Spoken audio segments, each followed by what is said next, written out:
yung example natin sa isang box. 100 capacity. At may sukat na 12.5 feet by 20 feet. Ang hanger portion ay 8 feet by 12.5 feet. Ang ground ay 12.5 feet by 12 feet.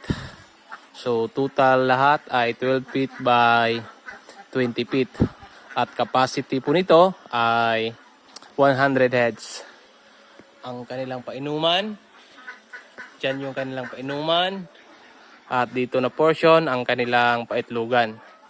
So dito sila aakyat, iinom doon. Dito, dalawang side yung rampahan. At dito na portion ang kanilang feeder or pakainan. So yan lang yung example natin sa bawat box na may capacity of 100 heads.